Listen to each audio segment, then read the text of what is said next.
Il est 23 heures et vous suivez le dernier carrefour d'information sur RTI 1 au sommaire de cette édition. Abidjan et Ouagadougou mutualisent leurs efforts pour mieux lutter contre la corruption. La Haute Autorité pour la bonne gouvernance et l'Autorité supérieure de contrôle d'État et de lutte contre la corruption du Burkina Faso ont procédé lundi à la signature d'un accord de coopération à Abidjan. La convention permettra de stopper le banditisme transfrontalier. C'est l'un des produits phares des établissements financiers et bancaires. Les prêts scolaires s'avèrent indispensables pour les parents d'élèves à chaque rentrée des classes. Un crédit à la consommation qui permet de financer les études, mais qui fait grincer les dents chez les économistes au moment où les banquiers se frottent les mains. Et puis au Tchad, Haroun Kabadi, élu président du CNT, le Conseil national de transition. L'ancien président de l'Assemblée nationale a été désigné après que son adversaire Kassiré Koumakoy se soit retiré. Les 93 membres du Parlement de transition ont aussi pris fonction. Voilà pour les titres. Merci de regarder RTI 1. L'autorité supérieure de contrôle de l'État et de la lutte contre la corruption du Burkina Faso est à Abidjan. Elle a eu une séance de travail avec son homologue ivoirien de la Haute Autorité pour la bonne gouvernance. Les deux organes de moralisation de la vie publique ont signé une convention. On fait le point avec Lansine Bakayoko. Ce protocole d'accord opérationnel d'assistance mutuelle et d'échange d'informations vise à formaliser les relations ivoiro-burkinabé, précisément en matière de lutte anticorruption. Le document, subdivisé en 3 sections, est composé de 13 articles. Tout en respectant la souveraineté aussi bien du Burkina Faso que de la Côte d'Ivoire, la Convention a pour objectif de créer les conditions d'une meilleure coopération entre les deux institutions en vue de prévenir, détecter, enquêter, combattre efficacement la corruption dans ces manifestations transfrontalières. Dans cette bataille, il faut que tous les acteurs se donnent la main pour que nous puissions créer un maillage serré afin d'endiguer les coups de boutoir de la corruption. Cette coopération bilatérale entre le Burkina Faso et la Côte d'Ivoire marque le début d'un vaste chantier destiné à la mutualisation des efforts, notamment au niveau de la sous-région ouest-africaine. Un projet porté par la Haute Autorité pour la bonne gouvernance. La lutte contre la corruption s'inscrit aujourd'hui comme une priorité dans toutes les politiques de développement de nos différents États. Dans un monde de plus en plus ouvert, où la concurrence est marquée par une évolution forte des technologies de l'information et de la communication, les flux financiers d'investissement privés sont davantage orientés vers les pays qui réalisent les meilleures performances en matière de bonne gouvernance et de lutte contre la corruption. Cette visite de travail a également permis aux deux institutions d'analyser ensemble des dossiers communs et surtout de partager les expériences. Luc Marius Ibriga a sollicité l'appui de Ngolo Coulibaly au niveau de la stratégie burkinabé de lutte contre la corruption en cours d'élaboration. Et toujours au chapitre de la lutte contre la corruption, la Côte d'Ivoire est résolument engagée sur la bonne voie, la voie de la bonne gouvernance, et se donne les moyens d'assainir tous les secteurs. Ce mardi, l'inspecteur général d'État a reçu le contrôleur général de l'autorité supérieure de contrôle d'État burkinabé, Théophile Awandoli, et Luc Marius Ibriga ont échangé sur les bonnes pratiques en matière de lutte contre la corruption et les infractions assimilées. La rentrée des classes rime avec la valse des préscolaires, une bouffée d'oxygène pour certains parents d'élèves qui remplissent les conditions d'accès à ce crédit, mais aussi une opportunité d'affaires pour les établissements bancaires qui en ont fait un véritable produit. Dans ce reportage que vous allez voir, une banque de la place a réservé une enveloppe de plus de 3 milliards de francs CFA par an à ses produits, auxquels souscrit plus de 70% de sa clientèle. Interrogés sur ces prêts bancaires, certains économistes jettent un regard différent sur ces produits dont ils semblent se méfier. La suite, c'est dans ce sujet d'EcoPlus réalisé par Dangui Dangui.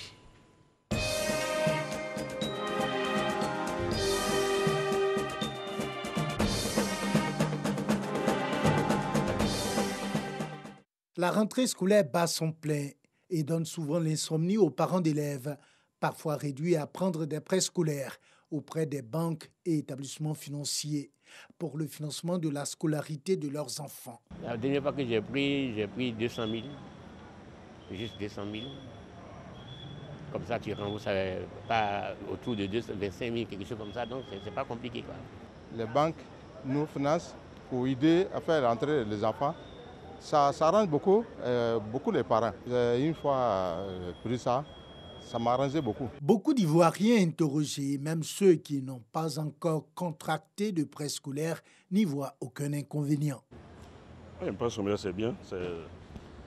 Ça permet aux personnes quand même de pouvoir scolariser leurs enfants. Ça donne un souffle quand même au budget de chaque foyer. Ce n'est pas tout le monde quand même à qui c'est facile.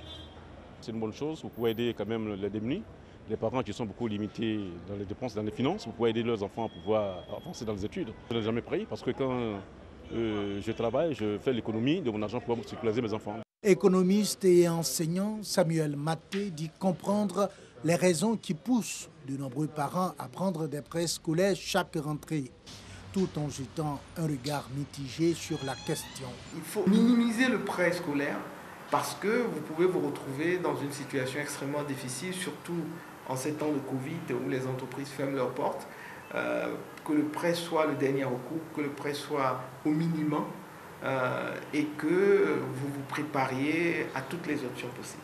Pourtant, ces prêts scolaires dont les taux d'intérêt varient entre 6,5% et 8% en fonction des banques sont des produits bancaires bien prisés. Cet établissement bancaire consacre une enveloppe de plus de 3 milliards de nos francs par année aux prêts scolaires. C'est pour aider déjà les parents qui veulent scolariser leurs enfants de le faire à moins de coût et un taux très bas. En plus, c'est un produit d'appel. Selon elle, 70% des clients de son établissement touchent des prêts scolaires dont l'obtention obéit à des critères. Pour être éligible aux prêts scolaires, il faut être client particulier, titulaire de compte chèque ou un client professionnel disposant d'un compte vie domestique dont le revenu mensuel net est viré depuis au moins 3 mois. La durée du remboursement du prêt scolaire n'excède pas 1 an. La valeur d'un prêt scolaire ne vaut que par l'usage qu'on en fait, selon de nombreux experts. Les prêts scolaires sont aussi bien une opportunité d'affaires pour les banques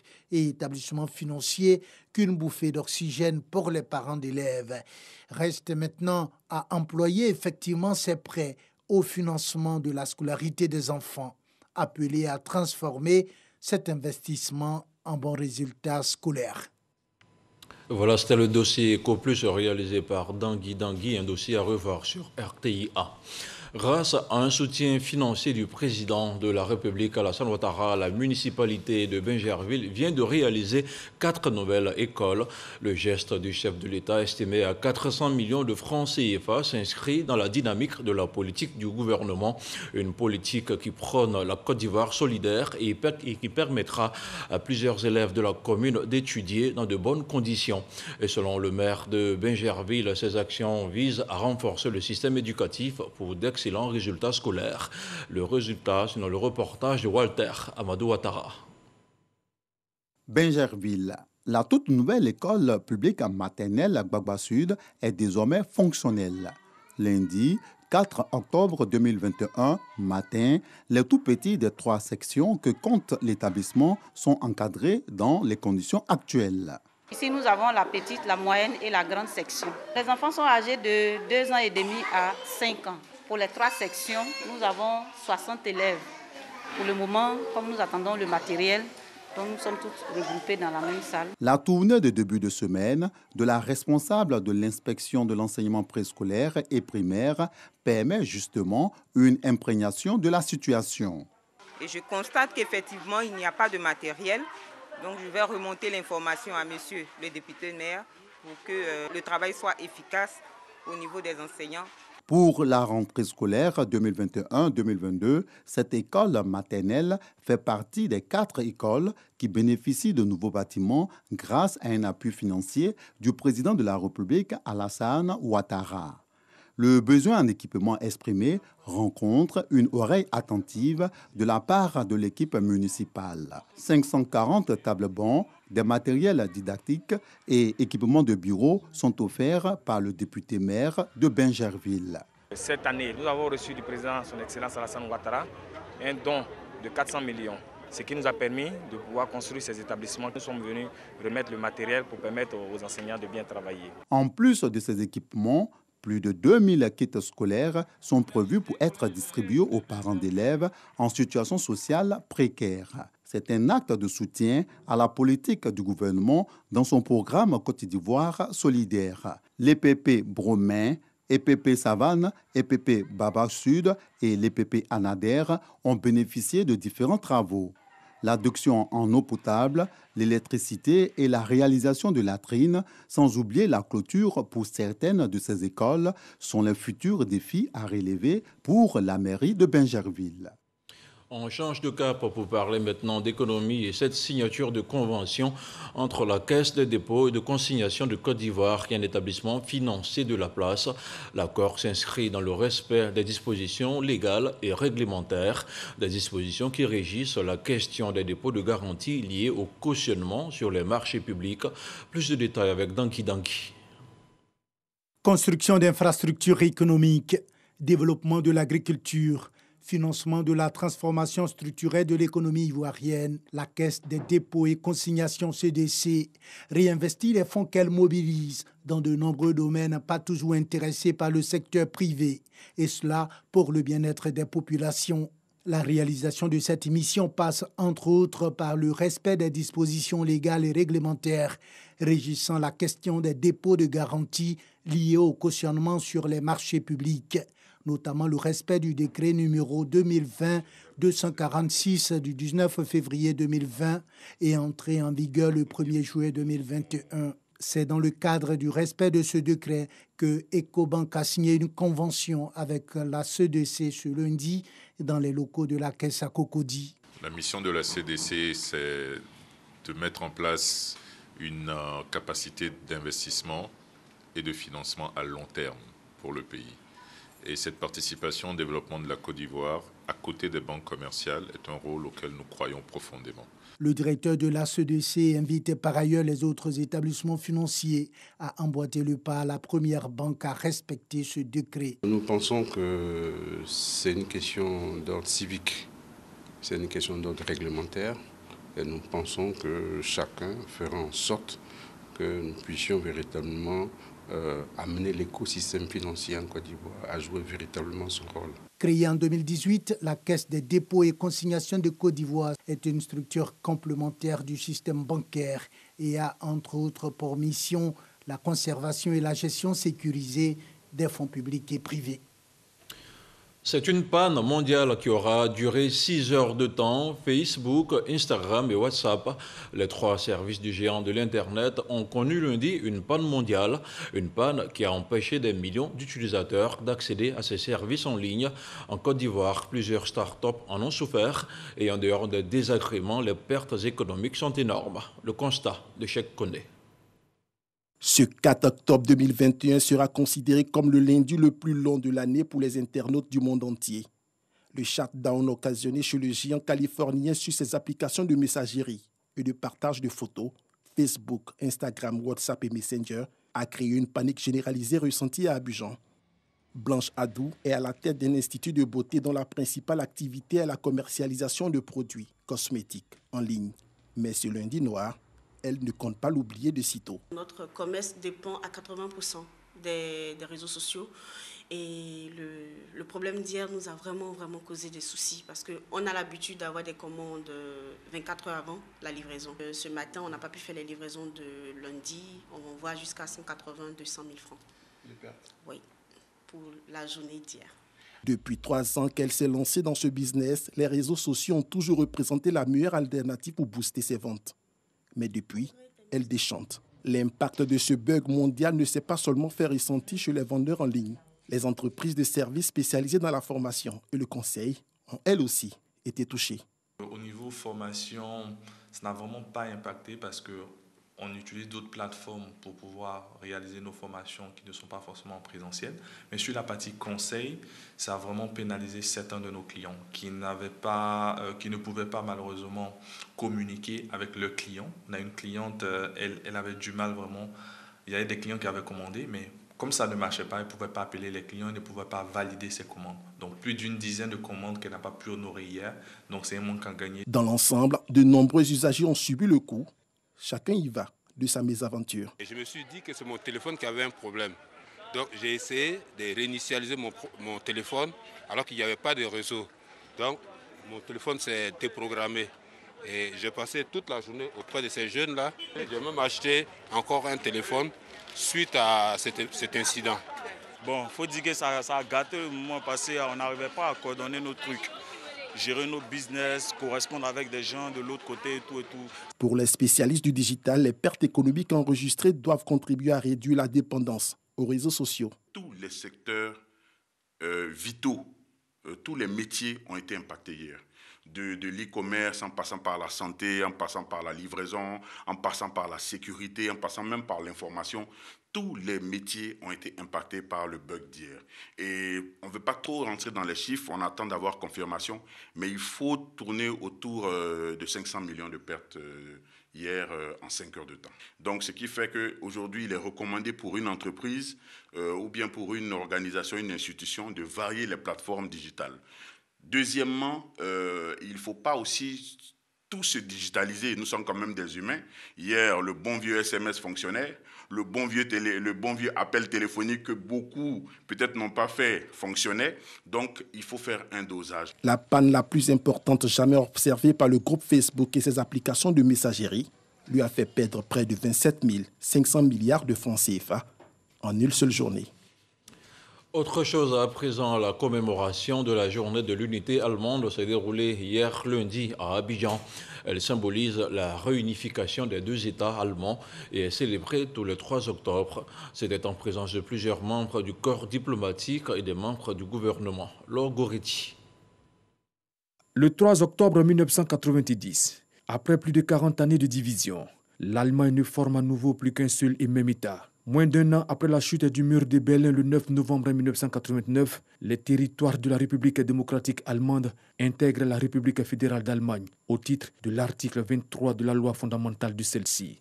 Depuis, l'Allemagne célèbre tous les 3 octobre la journée de l'unité allemande. Ici, en Côte d'Ivoire, l'ambassade de l'Allemagne a commémoré ce jour anniversaire de la réunification du pays. Il s'agit d'une journée symbolique pour un événement politique, pacifique et solidaire, une journée de victoire pour la liberté dans le monde entier.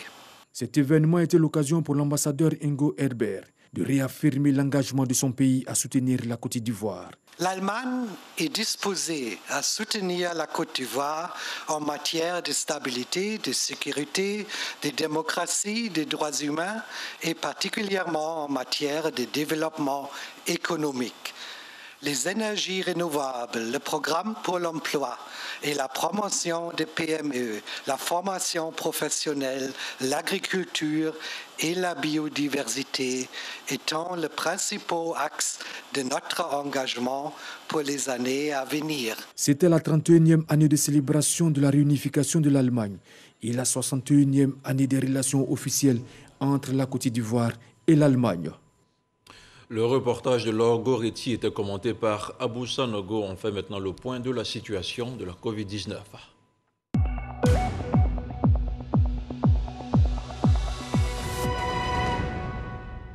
Le ministère de la Santé, de l'Hygiène publique et de la couverture maladie universelle a enregistré ce mardi 5 octobre 31 nouveaux cas de Covid-19 sur 2294 échantillons prélevés, soit 1,3% de cas positifs, 82 guéris et 12 décès. À la date du 5 octobre, la Côte d'Ivoire compte donc 60 481 cas confirmés, dont 58 474 personnes guéries, 652 décès et 1355 cas actifs.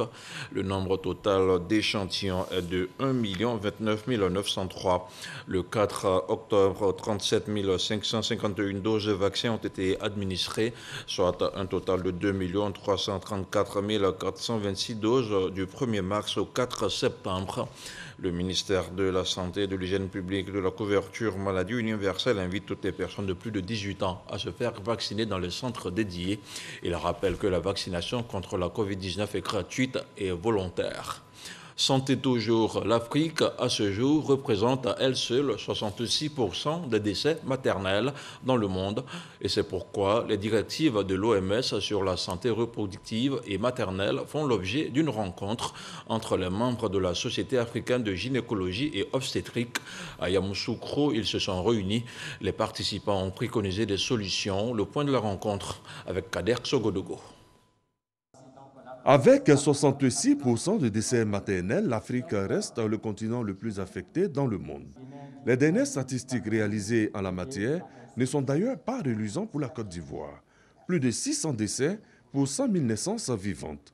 Des directives pour sortir de l'ornière existent et sont à l'ordre du jour de cet atelier de Yamoussoukro entre la Société africaine de gynécologie obstétrique et l'Organisation mondiale de la santé, OMS. Cette rencontre se situe dans le cadre du pré-congrès de la Société de gynécologie et obstétrique de Côte d'Ivoire, Sogossi.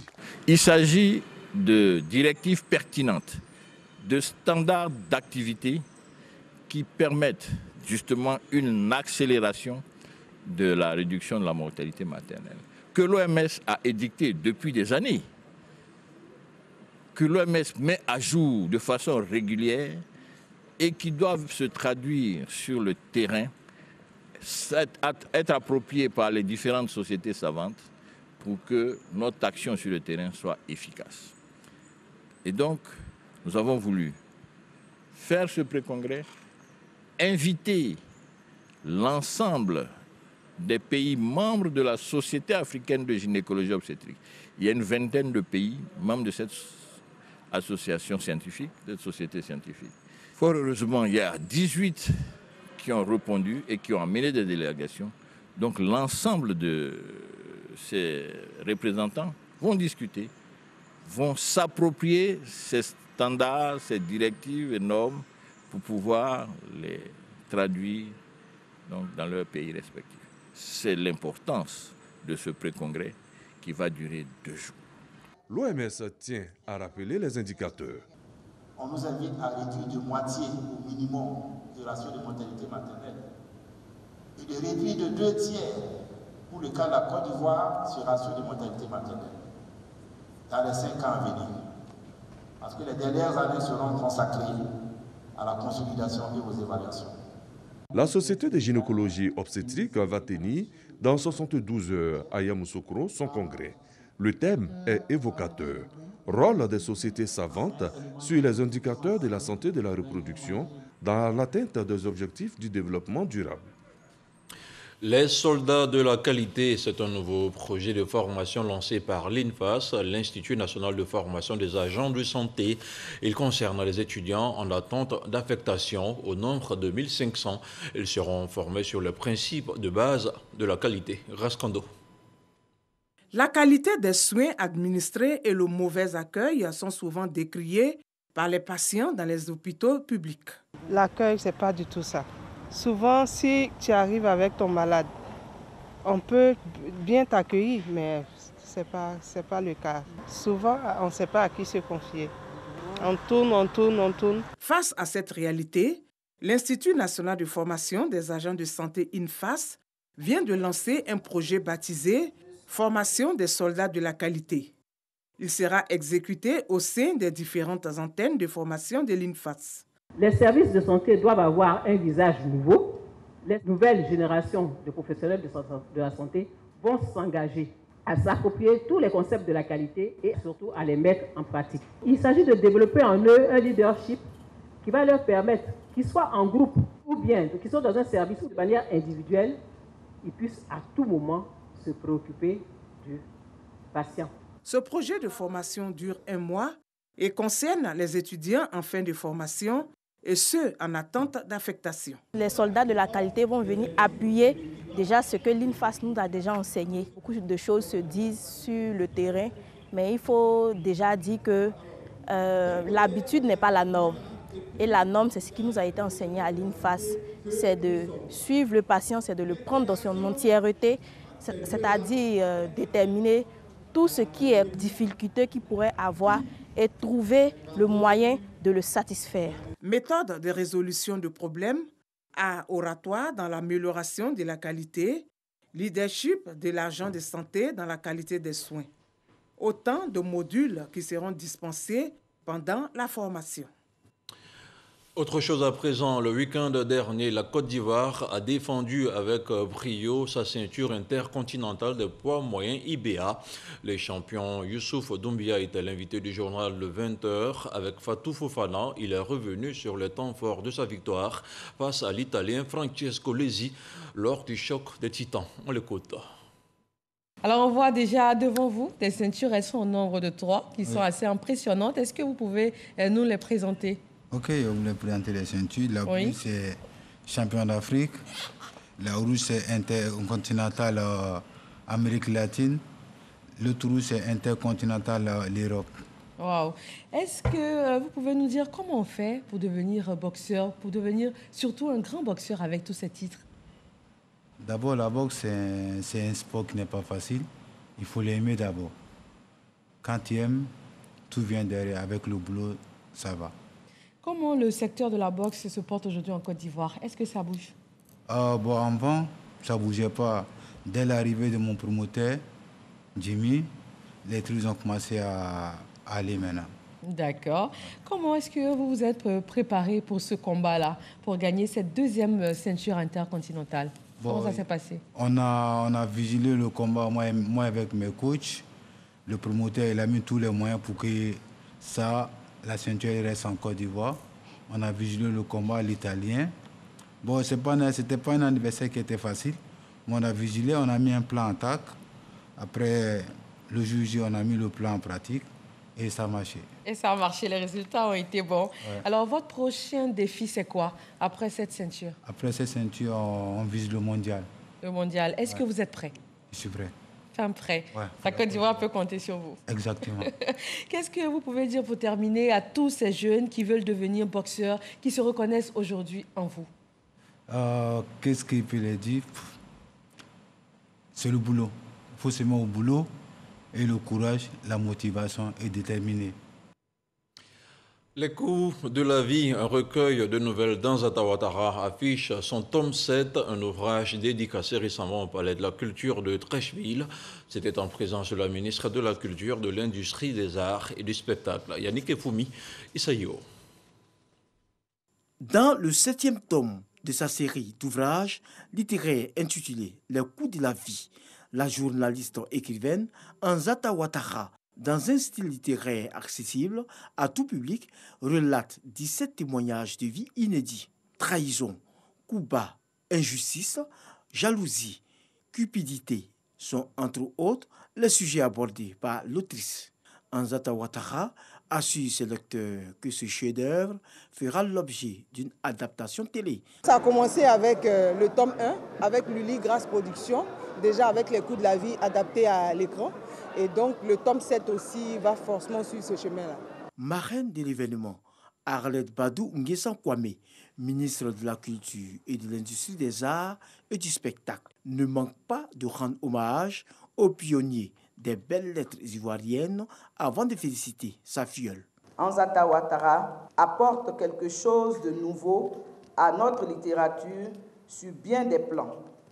Dans le monde difficile des lettres, elle a inventé son propre horizon. Elle s'est ouvert sa propre voie en mettant en récit les tranches de vie des personnes comme vous, comme moi, comme tout le monde. Le coup de la vie est un recueil de nouvelles de 108 pages, desquelles les lecteurs tireront à coup sûr des leçons de vie. Un monument du théâtre ivoirien s'est couché dans la nuit du 3 au 4 septembre dernier. Léonard Groguier s'est éteint à l'âge de 82 ans et avec lui, il emporte l'une des plus belles pages de l'histoire des arts et de la télévision ivoirienne. Un hommage à titre posthume lui a été rendu. C'était en présence du directeur général de la RTI et de la ministre de la Culture. Le témoignage de Yannick Efoumi avec le commentaire de Franck Quadio. Un baobab s'est écroulé dans la nuit du 3 au 4 septembre 2021. Un monument du théâtre s'en est allé à l'âge de 82 ans. Léonard Groguier, le Louis de Funès ivoirien, est décédé. Sa famille artistique lui rend hommage avant de l'accompagner à sa dernière demeure. Il fut un grand formateur pour moi. C'est lui qui m'a formé. Il a fait le premier pas ici à l'INSAC. Et c'est lui qui m'a conduit dans la cour de la RTI pour l'émission Comment ça va. Donc vraiment, c'est une grande perte pour moi. Mais c'est aussi une réjouissance parce qu'il n'a pas vécu inutile. Nous demandons deuil national aussi, au moins une seule journée pour ce monsieur qui a tant fait pour notre pays. Des enfants biologiques affligés, ils s'expriment leur douleur et leur reconnaissance à l'endroit des artistes, des autorités et du peuple ivoirien. Kaloua, notre Père adoré, peut désormais, et grâce à vous, s'envoler vers la lumière. Repose en paix, papa. Nous t'aimons à l'infini. Léonard Agrogué aura été d'un apport inestimable à l'enrichissement du contenu de la radiodiffusion-télévision ivoirienne, devoir de mémoire fait par le directeur général Fosseni Dambélé. La RTI, son comité de direction, ses agents, ceux d'hier, ceux d'aujourd'hui comme ceux de demain resteront éternellement reconnaissants à Léonard Agrogué. Champion, nous te disons merci pour ce que tu as fait pour notre pays. Va, repose en paix. Cette cérémonie hommage à l'illustre disparu s'est achevée par une procession effectuée par la famille biologique et artistique de l'Institut national supérieur des arts et de l'action culturelle INSAC à la RTI. Et dans l'actualité hors de chez nous, les 93 membres du Parlement de transition au Tchad désignés fin septembre par le chef de la junte Mohamed Idriss Déby Itno ont été installés ce mardi. Et c'est Haroun Kabadi, l'ancien président du Parlement, qui en occupe la présidence. Il a été élu par acclamation à la tête du Conseil national de transition ce mardi. Le Conseil national de transition est composé d'au moins 30% de députés de l'Assemblée nationale sortante, de 30% de femmes et de 30% de jeunes.